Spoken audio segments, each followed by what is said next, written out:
until they start. I get them crazy with the volume. Great. Thank you so much for being here again. I mean, I think that we are going to keep this extremely informal and actually, concrete. But it is really a pleasure for us to be welcoming you, right, for the integrated waste management solutions toward a low carbon Indonesia, right? I think, I always believe that in these discussions, there's a lot of talk, right, and not doing. So, and actually, tackling climate, right, is about actually tackling specific, very concrete problems, right? Solutions. And people say, well, what is COP about?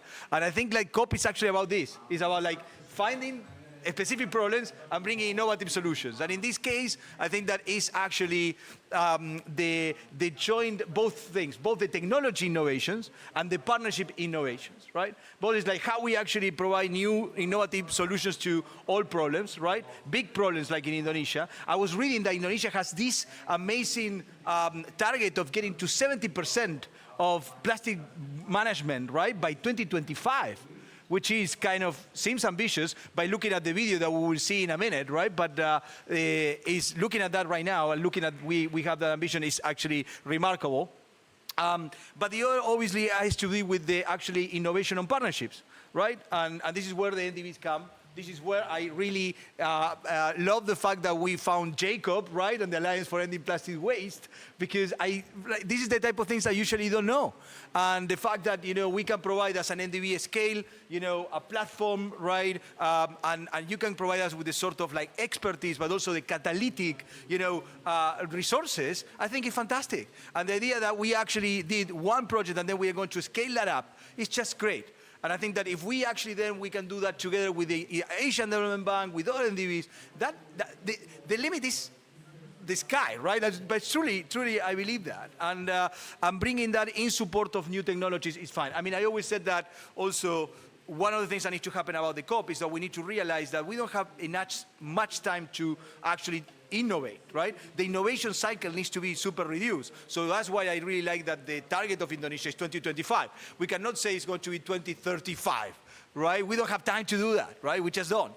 So, and I really see complementarity between what is happening. We at the AIB, as you know, we are doing this 150 million project right in Indonesia, which actually very like 20, cities.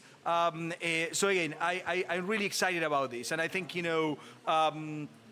this is the type of things that we should amplify more. We should talk more. We should, when someone asks you what COP is about, I think this is what COP is about. It's obviously about like political, commitment, but also it's finding the solution for the real problems of the people. And changing, I think, and the other thing that I will say here is, reflecting about plastic waste, and this is something that Jacob and I discussed, is also about social behavior.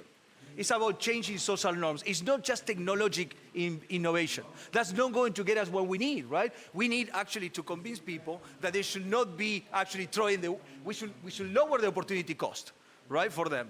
But it still is about social norms, right? It's about like changing behavior. So I'm probably, that is even harder than get the right technical solution. So I would love that we can get into that, in that. So I could do like kind of, I can invite Rolfi to come here, but also we can just go directly with the panel if you think, like, and you keep it more informal, right? As you prefer. Do you want to give some intro remarks? We just go into it.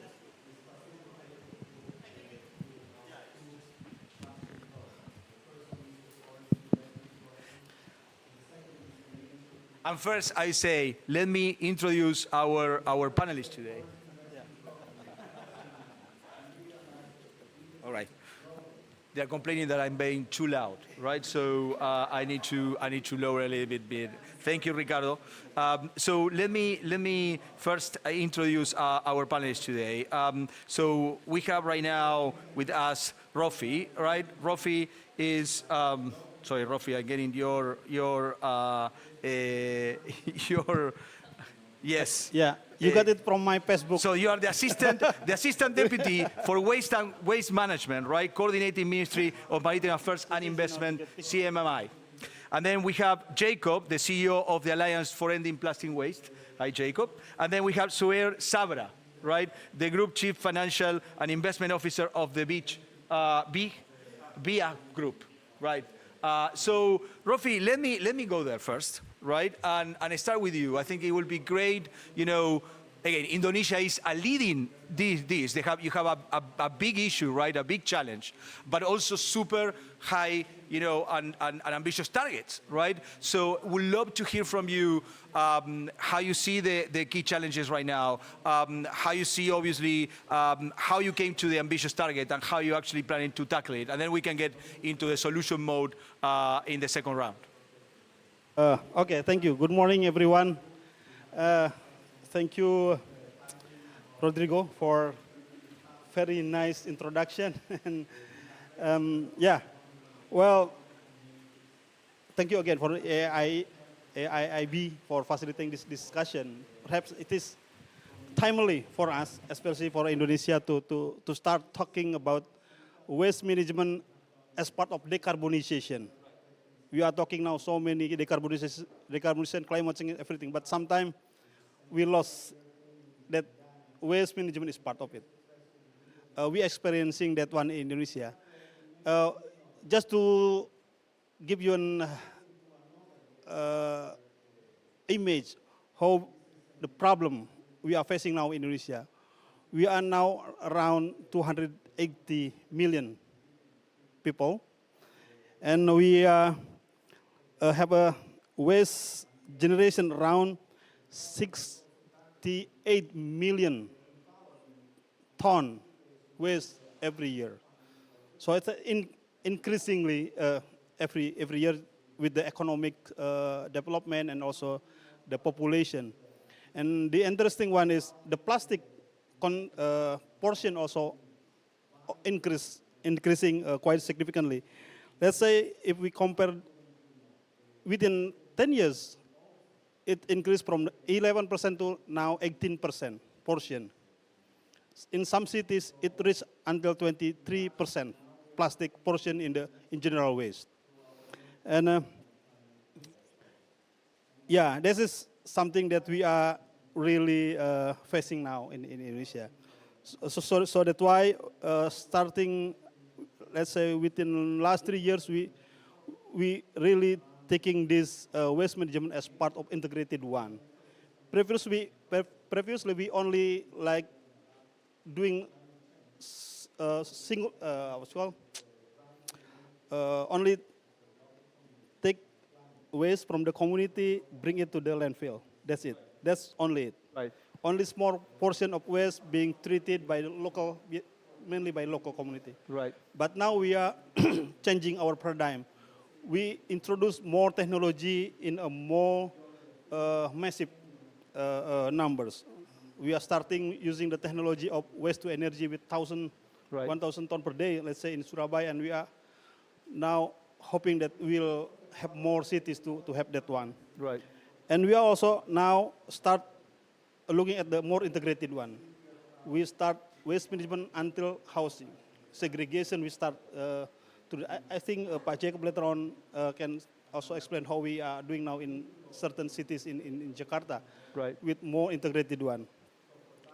So we have a very ambitious target. Yes. For having like 70% waste treated and also 70% reduction of the leakage into the ocean by 2025. Yes. So only two years to come. But in fact, right now we are still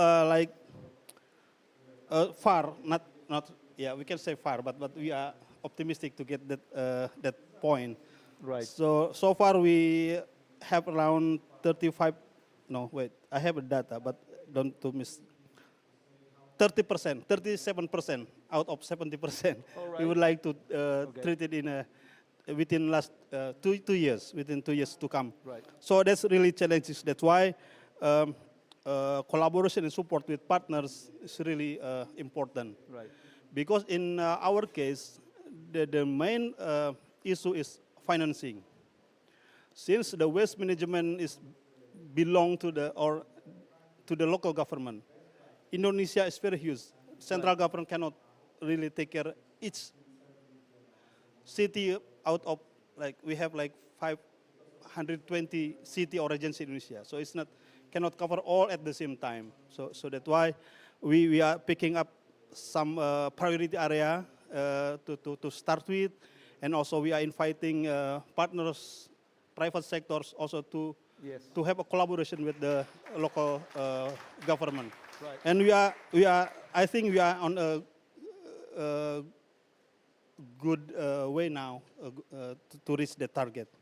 So that's, I think, for the introduction how we are now going in Indonesia. That's great. Thank you. That's great. I don't know how this works. It's like, hello? It works, right? It does? All right.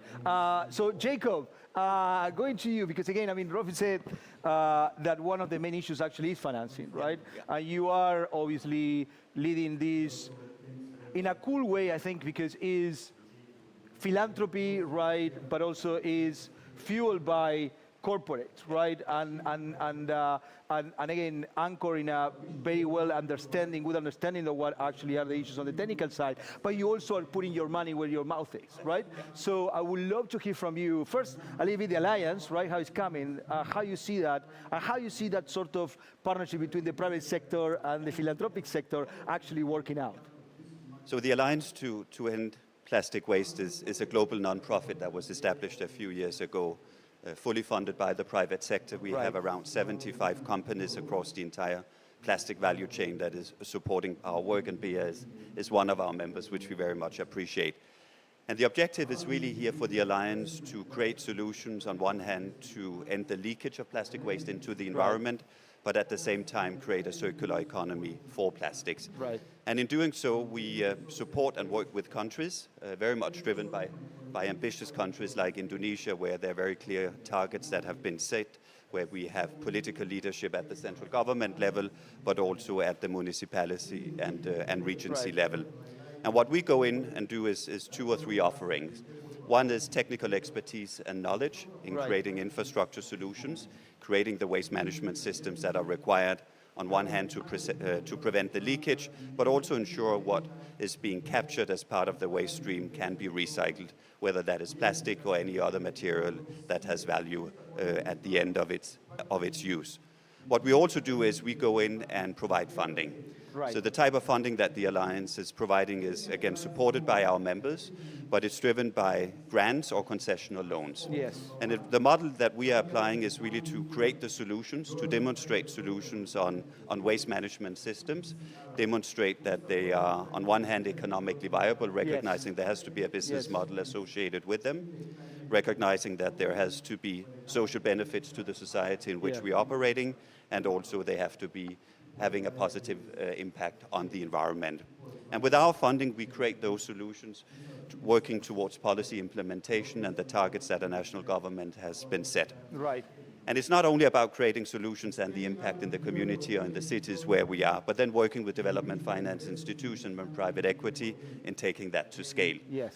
So one of the projects that we are running in Indonesia right now, where the Alliance has committed $36 million to activities in Indonesia, which is for us a significant amount, is to create a waste management infrastructure solution in a regency called the Malang Regency, composed of 2.6 million people, where we will be putting in place infrastructure solutions, which is everything from bins in the households to collection systems, to transfer stations, centralized sorting, and ultimately ensuring that the value that's contained in that waste is then sold off to traders and comes back into the system through a circular economy.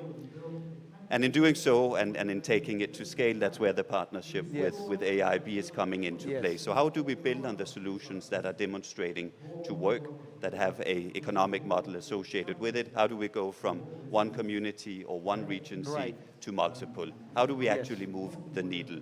So if we're looking at the Malang Regency, 2.6 million people, when it's fully up and running and operational, it will prevent the leakage of 340,000 tons of waste into the environment every year, and up to 60,000 tons of plastic waste. So a significant impact, but in a population or in a country where you have 280 million people, there's still far to go.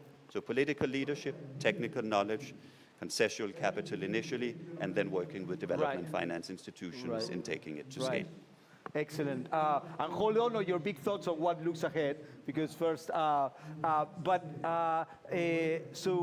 here. Yes. You know, one of the issues with climate is actually, as Jacob was saying, creating things that actually make economic sense, Yes. right? And people say, well, you know what, we are going to be wasting our money. Okay, fine, but people believe that it's a cost, not an investment, right? And actually, the holy grail is what Jacob was saying. We want things that are scalable, that make sense, that make an impact, and make money, so the private sector can actually do that, which is totally fine, right? I mean, is that the thing? So I would love to hear your experience, right? You are doing these things, right? And how is your view from the field in actually implementing this, actually and talking more about the company, right? And what are you doing? Firstly, having the impression that it's a cost is wrong. Really, at the end of the day, it's a big cost. And let me really explain really why. Today, when you really have all the waste, all the carbon emissions being really generated, firstly, what is the impact on health? When you look at the bill, you don't look at it only in terms of, okay, either I invest to recycle this, or I don't, I save money. No, you don't save money, really, at the end of the day. Because firstly, you're affecting the land, you're affecting the drinking water that we really have. Right.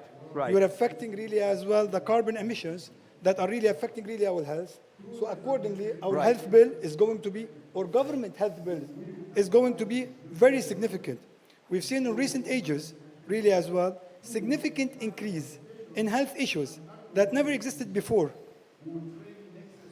If you look at today's population, the people that are asthmatic, if you look at people having really as well different types of cancers, if you look at all of this, who manages this? It's the government. So it's paying the bills in an indirect manner. Right.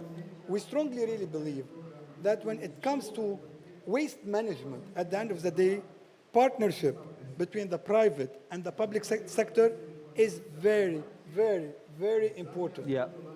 Today, when you look at the investment in waste management, you're talking about huge amount of money, especially at initial phase. But what you can do, you can generate returns in the future. Okay. So in the future, the returns are always there, but they are long-term rather than short-term. And unfortunately, a lot of investors have really short-term really appetite. They want to enter, make it quick money, and get really out. Right. Whereas really as well, when you look at our segment, it's a long-term. Okay. Today, we as organization, we are the leading sustainability company in the MENA region. For us to have been able to achieve that, it was really done through a PPP model between the private sector and the government really of Sharjah. It took us 15 years to be where we are today. We're the leading company. Right. We are highly profitable. We have invested significantly in resources and in facilities. We have approximately more than 12 facilities, and we are investing really more, really as well. But again, the support of the public sector is really important really for success. Today you talked really about really waste. One important challenge is who owns the waste? You generate all this waste, who owns it? Is it the government? Is it the public? Is it who does really own it? Because at the end of the day, these are important questions to be addressed, and only through partnership you will be able to tackle really this. Right. Really. Right. And again, when we talk about responsibilities, it's not only financial institutions have to play really a role in being able to support that. Because today, you cannot come and treat with me as an organization like you deal with a trading really company. My returns are in the long term. So my cash flow has to be in a position to be matching.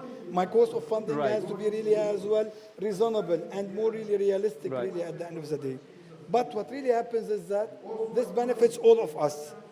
Today, saving and preserving nature is the responsibility of us as individuals, the public sector, and the private sector as well. Yes, I totally agree with that.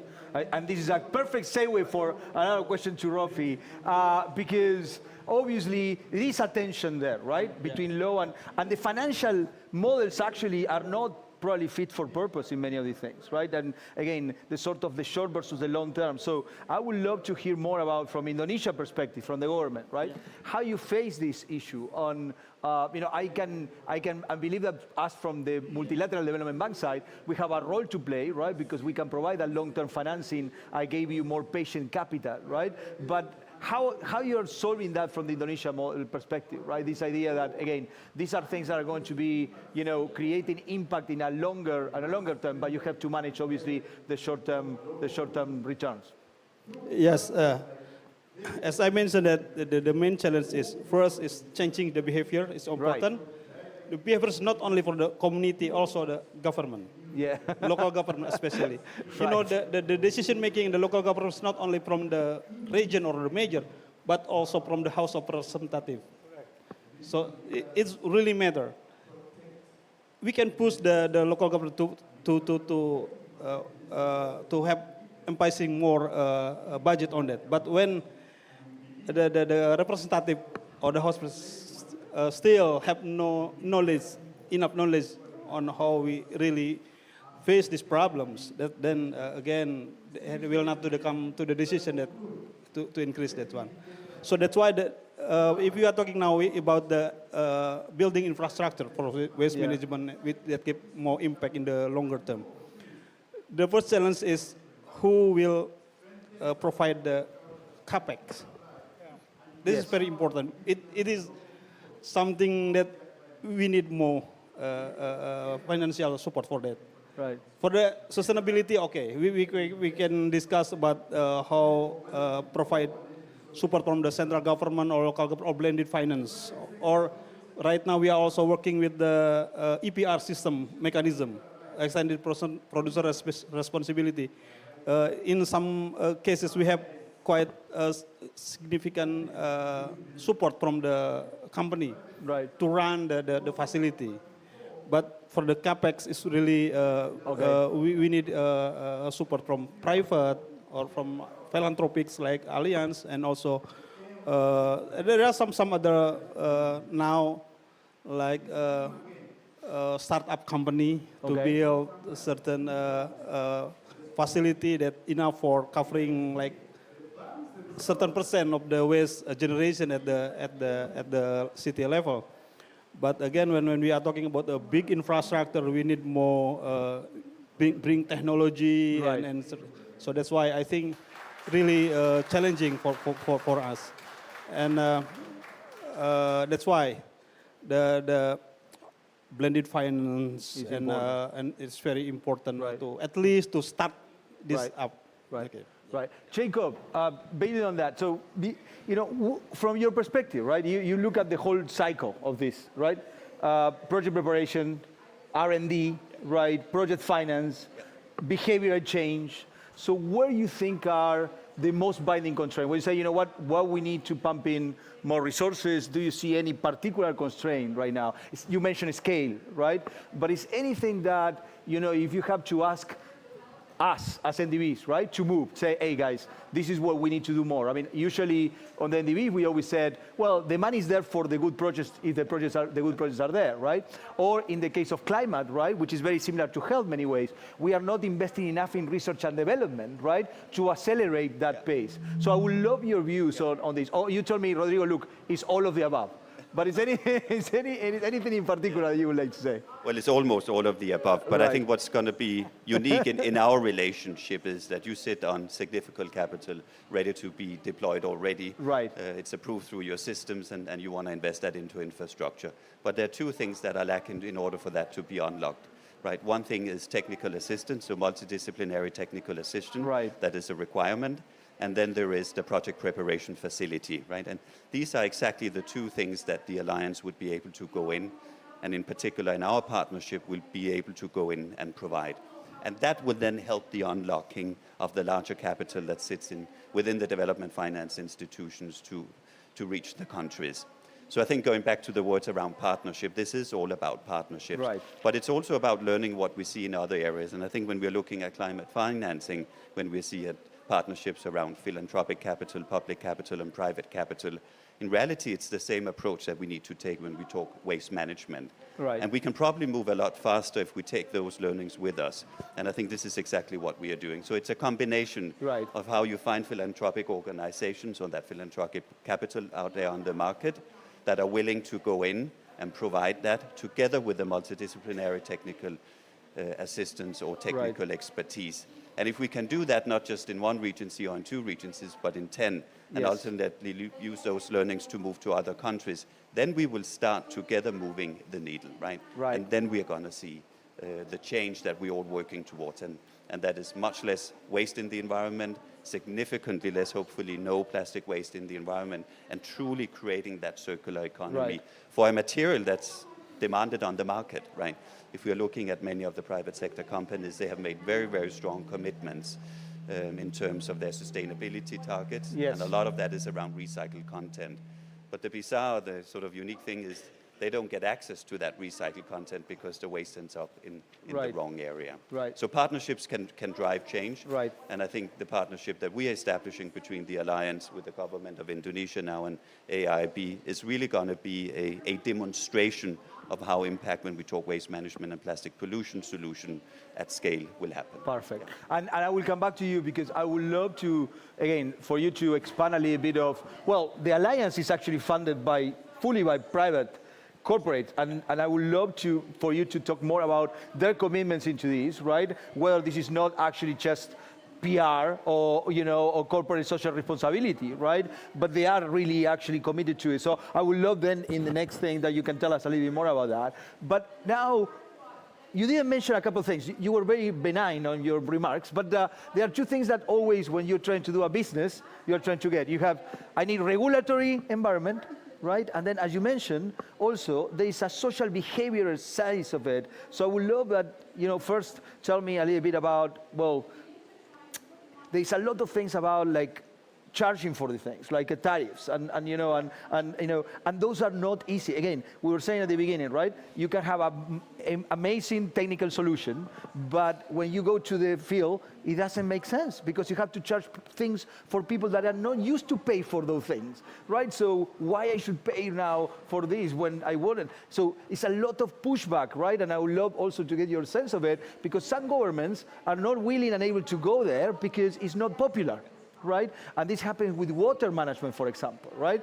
And again, obviously, for these things to be sustainable, there has to be some economic charge there, right? And I think so. So we love your views on that, both on the regulatory environment that you need, but also how what are that tension that you're feeling about like behavioral change? Yeah, that's very important. I believe it's an excellent question, to be very honest.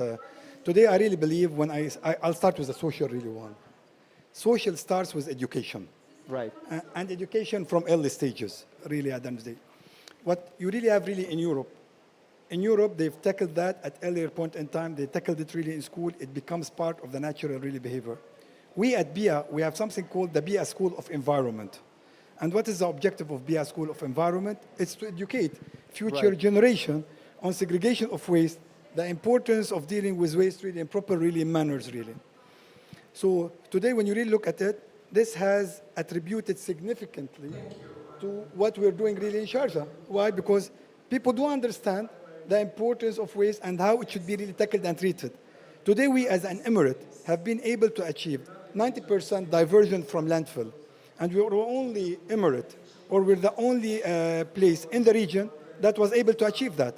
And hopefully in 2024, we'll be having 100% diversion really from landfills. So no more landfills. Because waste can be used in other really areas. Right. Either you extract the recyclables out of it, or you send it to a place to be in a position to generate value from it. Either you generate energy, or you generate fuel from it, like RDF, really. So this is really very important. That social behavior is important. However, I believe to be in a position as well to get the targets that you want, you need to make the generators of waste pay for the waste that they generate. It's not a government responsibility. You're generating waste. It has to be treated. Pay for it. Right. When you start paying for it, you start dealing with it in different manner. In the last 2 years, the government of the UAE has imposed on plastic bags some sort of a fees, which is approximately 25 fils. The number of plastic bags that were generated in the UAE were close to 6 billion bags per year. And when you used to go to a supermarket or any place, they used to give you a big pack, they used to take from the bags, plastic bags, and put it really for you, or you used to take really more. Today, when you're really paying for it, no, I don't want this plastic bag. Oh, you started feeling the impact really now, really at the end of the day. So, and people look at you wrong when you are like bringing like too many plastic bags. In the past, they didn't use to, because you used to recycle it by using it in your waste bins at home, really, at the end of the day. But today, when you're paying for it, you say, I don't really want it. I can hold it in my really hand. I want to limit the consumption of that. That has helped. And today, when you really go to the, as well, generators of waste and tell them you need to really pay for the waste, they start taking care of the really waste and what they need to really do really with it. So today, the governments in the region have started really studying, because again, the governments are facing more and more financial pressure. All really around. And to be in a position to reduce the impact really on municipalities, on governments, they need to look at alternative really sources for revenue. And really one of them is moving that burden from municipalities, from the government, moving it towards the generators really of waste. And it's really coming. To be very honest, in the next 2 to 5 years, I would really expect that most of the governments really across our region will start implementing it. Yes, it's generally not a favorable decision, favorable public decision, because that means taking money out from the pocket of the citizens. But really, at the end of the day, it's for the benefit, for the health, and for the future of people really around. That's great. But Rofi, from the perspective of the government, when you go and pay for a plastic bag, you might say that it's actually for, let's say, no low income. But you are dealing also with very poor populations, in communities. And I get, and I totally agree with that, the idea we need to do this. But how you're dealing with that? How are you dealing with what you're saying, you need to actually turn into this, changing the mood, changing the mindset that is obviously start with education, but also you are dealing with very poor populations that might need to change their behaviors, that might need to be paying for things, that obviously they are not used to, So how Indonesia is actually doing this? Because to get to that 70%, you also need to get to some target, in the behavioral change, Well, yes, now we are talking about plastics, because this one is very problematic.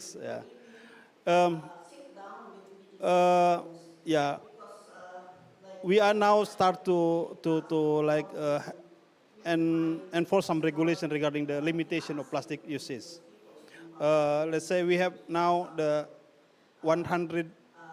around 120 local government have issued the limitation of using the single-use plastics out of 500 cities. But it works in big retailers. It works in big shops. But in the community, it's hard to really ban that. As you mentioned, if you buy a snack in the street, it can be 2 or 3 plastics at the same time. So that's first challenge. Secondly, regarding the use of the sachet, this is very problematic. A sachet of so many things: shampoo, soap, coffee, cigarette. So because local, the poor only afford to buy small daily. So they cannot afford the bulky or the big. So, and they have no knowledge how to treat that sachet. They just throw it away.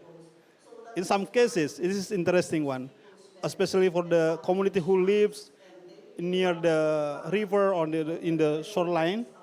They intensely put all the plastic to make a land, to make it dry, so they can build housing above that. So it's like make reclamation by their own self. So it is something that also challenging. We have some cleaning activities in the river or in the coastal area, but they reject it because they feel that they intensely want to have that dry area out of plastics, and they put land, earth after that. Yeah. So this is challenging, but that's why, again, the social and change behavior is also important to make they aware and understand the impact of plastic to the environment. But again, as I mentioned, we need also to change the local government, right. to make more coherence policy on that, and how to really implement it. It's not easy to put the sanction to the local community because of the waste. So many regulations not to throw away the waste into the river, for example, and with the fine certain amount of money, big one, but never implemented because exactly. You don't want to judge. Yeah, that's not easy if we are dealing with the very poor and marginalized community. And second one is also we are facing the dilemma like chicken and egg. People want to pay waste retribution if local government provide the services. Right. So at the same time, local government have not capacity to provide service because they have no money. Right. So that's why I think we need to think and act out of the box from the government. Right. So that's why the innovation of financing to kick off this changes is really important for the government to start with. We cannot rely on the changes behavior of the community if government cannot a bit push or enforcement to the community. So I think that's a good question. We need to show them what it looks like, so they believe that by doing that they will get there, right? I think that is kind of like how we front load a little bit that, so we can tell them, this is real. You can really get there, right? But it's too much perhaps to make them believe, right, and also make them change and all these things. And I think my sense is that if we can actually do that, but that's a good framing, right? It's an important framing. I really think that that's an important framing because I think we don't enough. We're always thinking on the financial sense of it, but there is actually a behavioral change that you can do by actually front-loading these things and actually showing that this is possible, right? And I think that is a very important one. Jacob, you seem that you want to say something about this. Just on that one in particular, for instance, what we're doing in the Malang Regency in Indonesia, while we're putting in place long-term solutions, there's also a lot of waste that already sits in the environment. There's a lot of hotspots, right? And part of exactly seeing is believing is. So we do a lot of the cleanups as well, with the objective of ending up with a clean environment, but also having long-term solutions. But I think what we are seeing in Malang is exactly when you get the waste out of the environment, the communities, the citizens, they actually see that the benefit to the community and to the ecosystem of not having any waste. We see small businesses opening, we're seeing land being cultivated, we see cleaner water and cleaner rivers, et cetera, right? So it's not only about having the technical solution, it's not only about telling, but it's actually about showing. Right? So it's a combination of the three things that ultimately will drive that change. Plastic is an emotional topic, it's a visible problem, and I think it's something that everyone can relate to. I think we're faced with many other environmental challenges, whether it's climate change or biodiversity loss, and why we know it's real, why we know it exists, and it's not necessarily as present as plastic in the environment. And I think that's also why behavior change there is somewhat of an easier task, because every action of every individual can actually be part of the solution immediately. What do we do with the plastic that we get through our waste stream? How do we dispose it? How do we potentially reuse it, et cetera, et cetera. So every action of every one of us is actually an integral part of the solution. Right. And I think that those are also what it has to be in the economic equation also of governments, right? I mean, business that will be generated as a result of this, but also, engagement from the community, also actually from the electoral side, right? I mean, you're showing results, and again, but I really believe that, I think in many ways, financiers need to be aware of the political economy of this. There's a political economy in climate that I think we are not paying enough attention, right? It's not just money, it's just behavior, and we need to actually do this in partnership with the government, in partnership with whatever sector, but we need to understand where they come from, right? And sometimes we don't do that. So I think that's very good. So now to the, blue sky, right? What needs to happen next? What are the perhaps we are looking incremental here, we are looking on more like breakthrough in technologies. How you see the future on this? I mean, is doing more, repeatedly more of the same? It's actually a couple of like cool things and technologies that you see coming up, right? And let me start with you on how you see that. If you say, well, you know what, we are going to actually be sitting here in 5 years, and I'm going to be looking back and say, you know what do you do? Say, well, actually we made it. Well, yeah. If you really allow me, before I really answer that, to go back to a point, we talk about really poverty, really, and we really talk, change is challenging, especially in poor environments. Personally, I don't agree with that. Okay. The reason really for that, if we want to continue like that, we'll sit after 5 years here together and talk again about the same subject. Okay. Again. We've seen the transformation that took place in countries that were at a certain point in time very poor countries, right, like Singapore. Right. We've really seen the transformation and the right, change. So we can't say it's poor, we cannot do anything, it's not beneficial, it's not politically really right to really do it. It is politically right. Some of changes are painful at the beginning, right, but beneficial really in the long term. Totally. Today, as well, we cannot do the same things. And I will go back to your question really now. We cannot continue doing the same things. We have to innovate. We have to think in a different really way. To give really a small really example, I said that we've achieved 90% diversion from landfill. We have 10%, we need to manage it. How to manage it? We can say it is 90% is great. 10% is something that is really manageable. Keep it in the landfill. It's not something significant in the spectrum of what you're generating. We as a BIA group, that was not our direction because our target was 100%. All right. To be able to achieve 100%, we need to innovate. We need to digitize. Today, for example, yesterday, for those who follow BIA Group, you know that we've really announced the first waste to hydrogen project in the world. Right. The first. What does that really mean? Being able to take municipal solid waste and transfer it to hydrogen, or being able to take wood and transfer it to hydrogen, or take plastic really as well and transfer it really to hydrogen. We were the first company, I said earlier, that was able to work on waste to energy projects. And by the way, waste to energy is the last resort.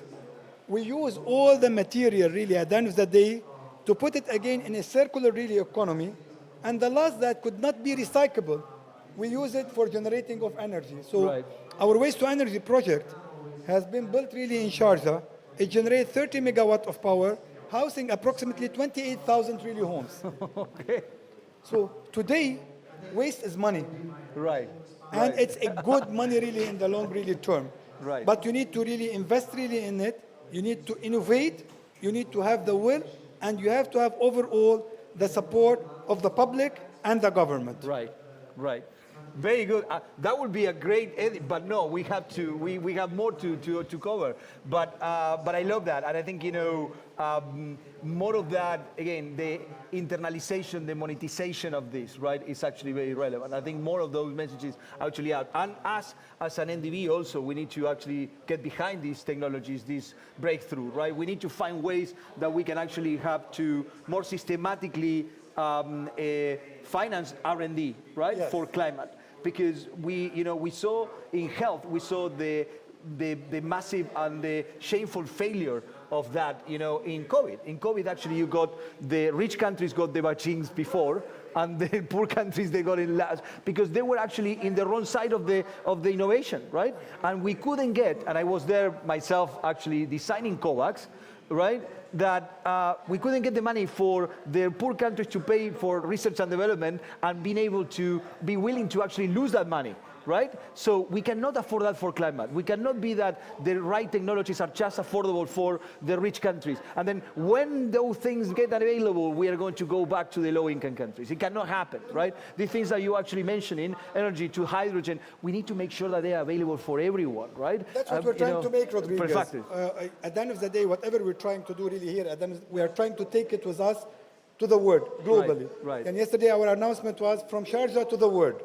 Today, even to give you a small really example, investment in Asia is on our radar list. Our plan is to grow 10 times in the next 10 years. To be able to grow 10 times in the next 10 years, we did it before. 10 in 10. 10 in 10. To be able to grow, we need to really look for either diversification or we need to look for new geographies and markets. Asia is in our radar list. Indonesia, Malaysia are part of the countries that we're really targeting. I always say when we talk really about investment, when private sector and the public sector come and put hands together, you can really get funds from any place around the world, really, Adam said, because investors are willing to invest for as long as there's the right platform and the right strategy, and it's really clear how they are going to generate returns in the medium to long term. Right, right. Fantastic. So Jacob, to you now, breakthrough, but also, as I said before, we'd love to hear also how the corporates that are behind the alliance, right, are seeing this, and what are the things that the big mega giants of this, because actually they generate a lot of this plastic, waste, or are actually changing their behavior or changing that. We'd love to get a little bit more into that. So as you said earlier, our members, they constitute companies, some of the largest one in the world across the entire plastic value chain. So the resin producers, the brands, retailers, waste management companies, recyclers, converters, packaging, everyone that touches plastic. And I think all of them fully understand that they're also part of creating solutions in this space, and they see investable opportunities, right? And that's really the objective behind the Alliance, in terms of how can the Alliance, bringing the entire value chain together, which is probably the only organization that does that, create solutions in this space, supported by the necessary policies at the national level, and ensuring, of course, that investment and technology and innovation is happening at the same time, right? So I think there's a realization that, no company, no sector can create solutions alone. It's only if you're getting all actors together across that value chain. But working together with governments is absolutely fundamental, because you also need the right policies in place. And I think what we are seeing right now at the global level with the negotiations on a future legally binding treaty on plastic pollution, this is the excellent tailwind to get the right policies in place, to get government commitment, and then getting development finance institutions, private equity more broadly, and private sector companies to step in and be part of creating solutions in a space where innovation is critical, where investment is critical. So for the Alliance, this is also an area that we focus significantly on. So while we've talked about maybe some let's say, less technical solutions when we are talking about waste management systems, which is in many ways is quite basic.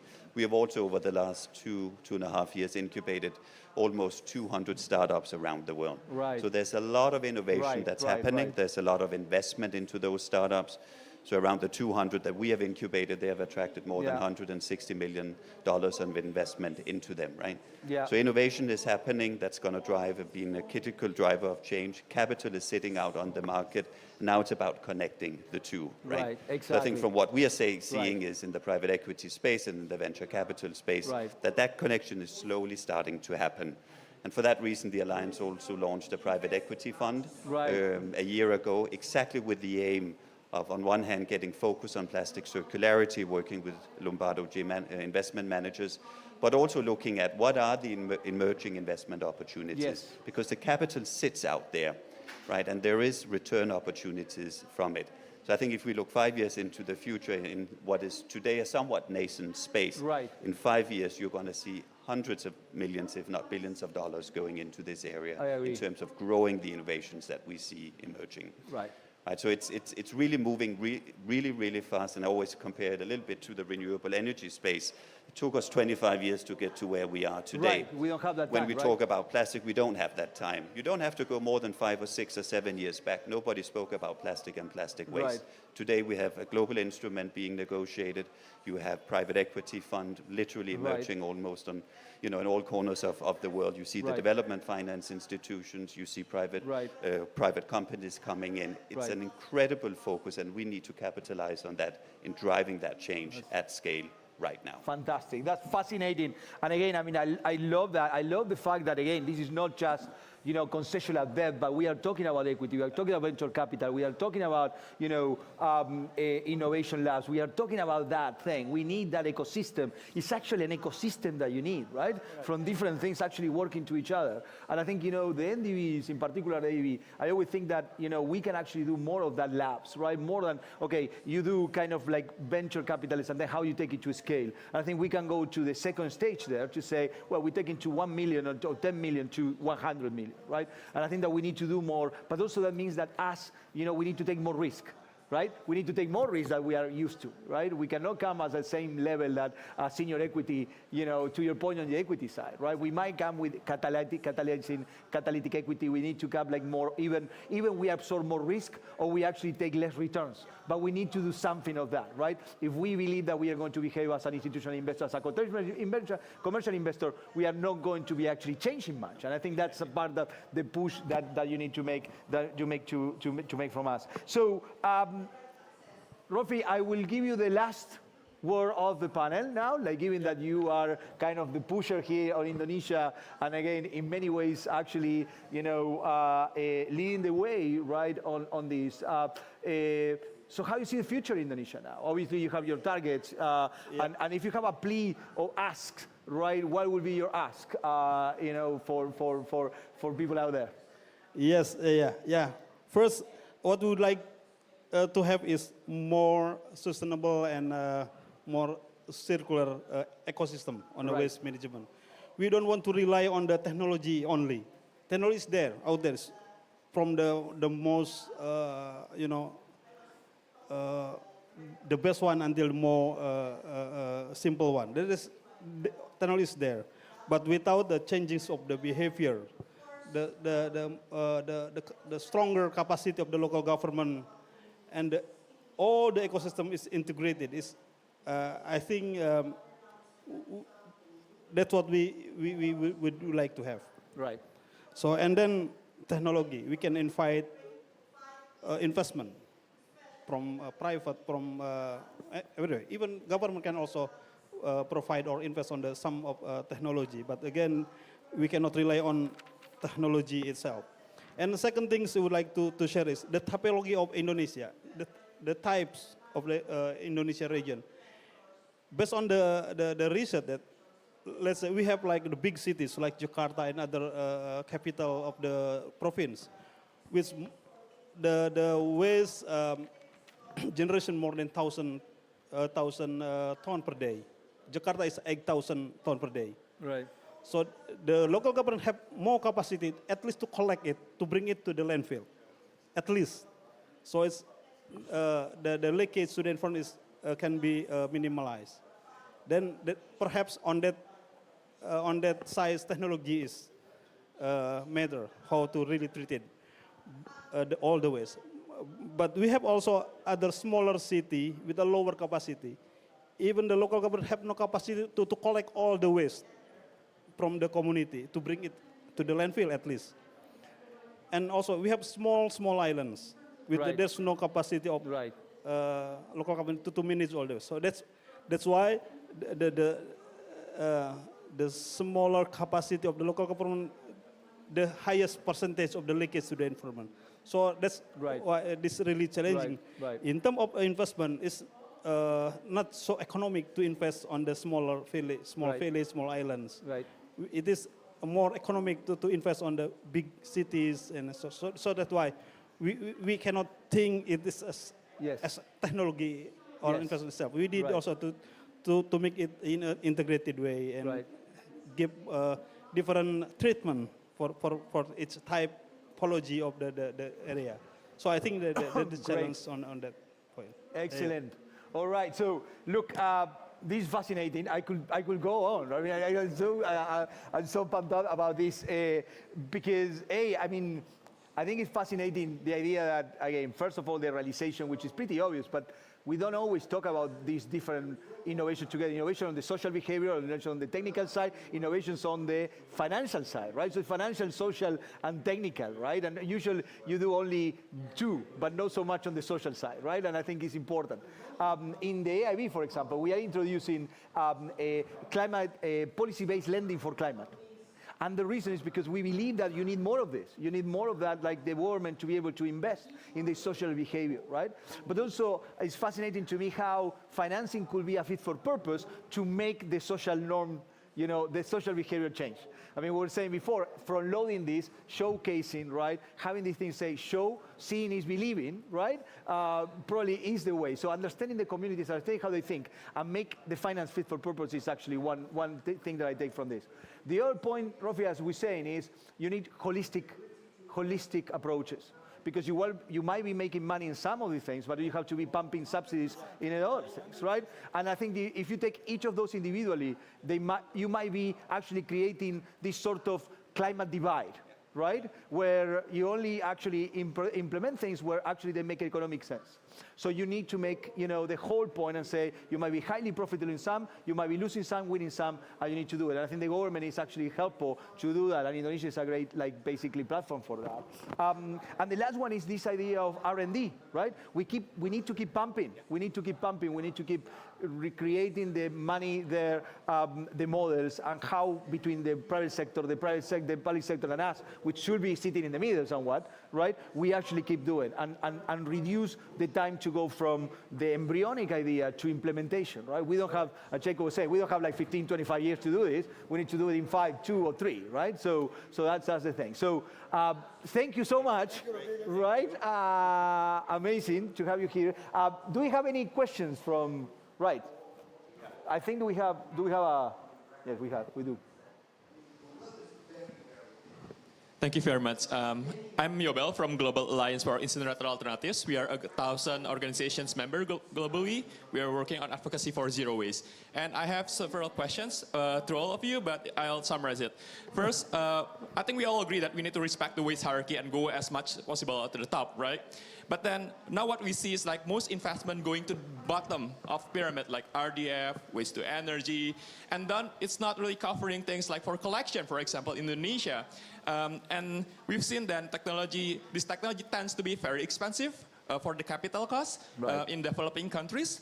And talking about decarbonization and low carbon, on plastic, we have plastic treaty, and it's pretty clear that they're saying we need to see the full life cycle, not only at the end, and then we need to go upstream and make a production cap. Like the production of plastic is going 4 times more in 2050 compared to 2015. So what are we going to do with that? If we are going to burn a bit, or we do some investment on the top of it?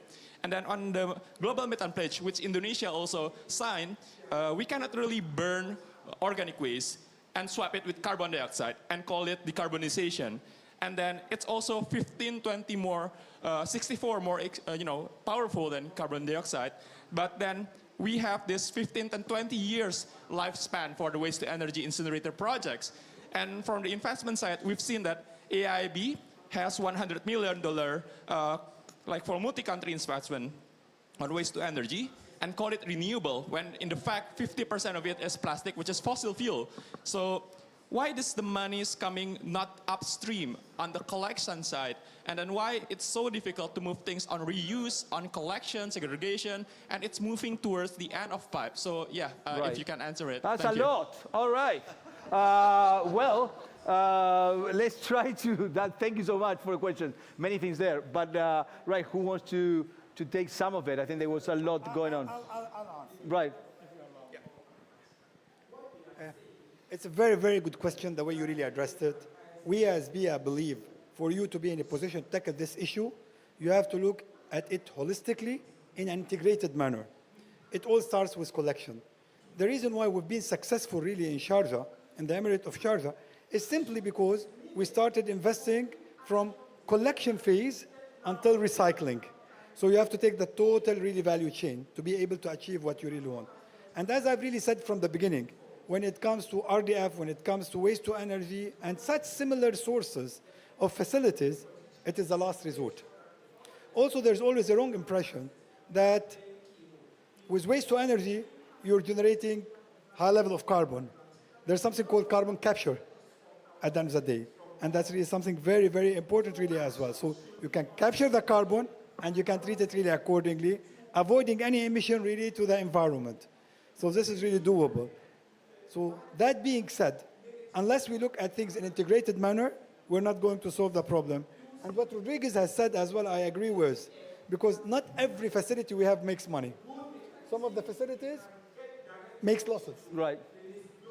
To be very honest, but holistically, overall, grosso modo, it makes money. Right. And that's how we need to really look really into that. Right. I hope I've really answered your question. Right. Some of it, because there are many. So more? I could take another one. And just building on that, I think you do need a holistic approach, right? Exactly as the negotiations. You need upstream measures and you need downstream measures. I think today the conversation was a bit more about the downstream. And just as you said as well, we want to move up the waste management hierarchy as well. But there's also a realization that in some places we need just to get on the waste management hierarchy. 3 billion people on this planet has no access to waste collection. So independent of the amount of material that's being used on the market, we still want to make sure that it is being captured at the end of the day.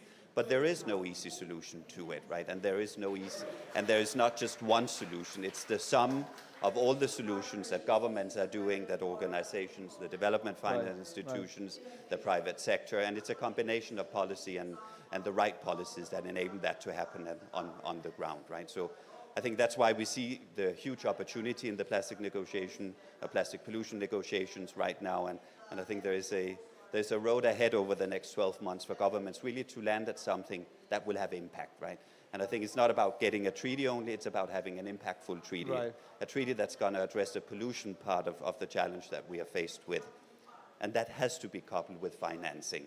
Right? So ambition is good, a treaty text is even better, but if it's not coupled with the right financing, you're not going to see the implementation on the ground, right? So upstream to downstream, the right policies that will have impact coupled with financing. If you have the sum of that, then I think we have the best possible chance to be able to really address the issue of plastic waste in the environment and create a circular economy for plastic. Right, right.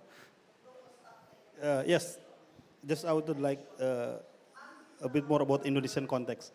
So, yes, we are now, as I mentioned earlier, that we are now putting the waste management as part of the climate actions. We put the waste sector as at our NDC. So, if I'm not mistaken, 4 to 7% of our NDC emissions will be coming from the waste sectors.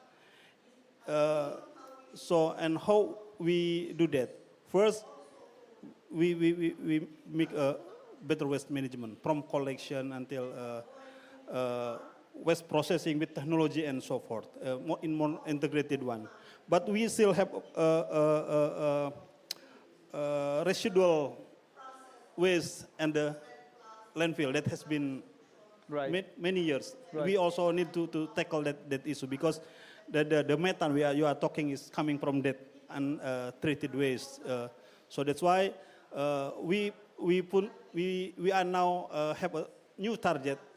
There's no landfill after 2030, no new landfill. All right. And we would like to now like put some technology to do landfill mining and so forth. So this is also challenging in terms of reduction of the methane from waste management. Right. So yeah, hopefully we can contribute to this climate action from the waste sector. Totally. Thank you so much. Okay, we are right. Look at us. Right, we are all over time. But yes, let's another one.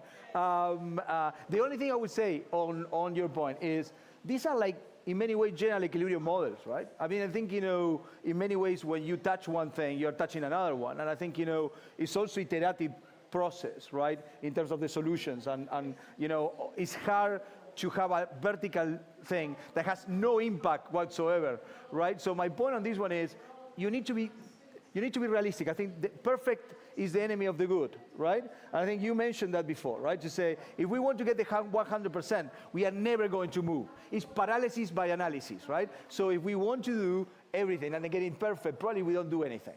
So obviously, we are not going to hit the 100%, but we get in the 70%. We should move ahead, learn from it, and hit 80 the next time, and then hit 90 the next time, and then hit 100 next time.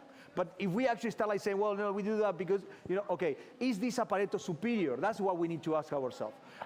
Is everyone better and no one is worse off? And is that the case, then probably that's a good point actually to move and do something.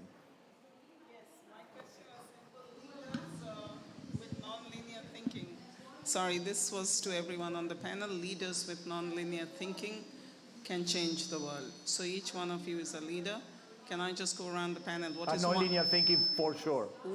One idea that you will go and change that will then change the system to drive change?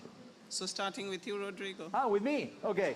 So, so I think that I will be very concrete, right? I think rather than things that I think the NDBs have to actually start like as Jacob did with I think the corporate. NDB has to start like putting their money where their mouth is. We need to start taking more risk. We need to start either accepting more risk or accepting less returns. But we need to do one of both. So if you ask me what actually in 1 year I would like to see our bank, AIB, for at least 1 or 2 big investments where we are actually in a different position in the capital stack. That we say, you know what? We are being junior to some senior equity. We are being junior to some commercial fund. We are being junior. Perhaps we are not going to be at the bottom of it because that's what Jacob, the philanthropy, could do.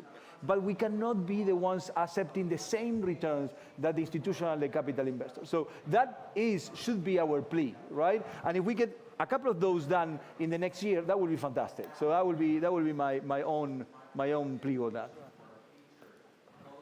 Thank you. I believe always the concept of sustainability business, not making good money, is always wrong. If you really look at all the private equity firms that have really invested really recently in the sustainability really space, you will find that the returns have even been more rewarding than really others. Again, as I always really state, we have to think, there's a statement that my group CEO always uses, and I started really adapting. We always say, think inside the box or outside the box. What if we think with no box? What if we think with no limitations, really, at the end of the day? Today, that's what inspiring really leaders needs to really do. We need to really think really of the future. The future has to be really ahead of us. Time passes really so quickly. And if we don't take action now, we will regret all of that really in the future. Right. Thank you. Let's burn the box. Yesterday, we were in a panel here, right? Because that's wrong. No, it's not wrong, right? No, it's wrong. We shouldn't. No, let's recycle the box. Let's recycle the box. Again, this is iterative process, right? We don't burn it, we recycle. That's very good. Yesterday we were in a panel here, and Andrew Steele from the Beso Surf Fund said we really need a deal team for the planet. We need a deal team for the planet because we need people that actually makes deals, right? We need the people that actually structure the things and put in there. I really like that, right? So, right. Jacob, what is your big idea? So I think it is around financing, actually, right? Because I think in many spaces, especially when we are looking at the low technology solutions, the solutions exist, right? But it's about unlocking that capital. So you talk about where do development finance institutions come in terms of where you are the first loss or you're the second and you're the third one. And I think it's that combination of bringing the capital together that's going to drive the change. Because the capital sits on the market, but we have not found the right way to unlock it yet. And can we do that? And I think just the people you have here are able to do it. And if we can demonstrate that, then we're going to have the ability not to do it in one country, but to do it in all countries where the problem is to be solved. So blended financing, I think, is going to be the big driver here. Right. And it has been blended financing, for sure, has been one of the main things in this COP so far, right? Profi, last words. Well, for me, waste is something unavoidable. Every life creates waste, from the small to the big. So the problem is not at the waste itself. The problem is how we treat the waste. Right. So we need to make people understand that if waste is problem, so we are make problem. Everyone make problem. So they need also to take action to fix the problem, to contribute to solve this. So that's why the social behavior changes start from our house. This is very important. So we don't rely only on technology, but this is should be comprehensive solution. So thank you. And everything starts with education, which I think is very good. Thank you so much. Can we take a picture? See, of course. Okay.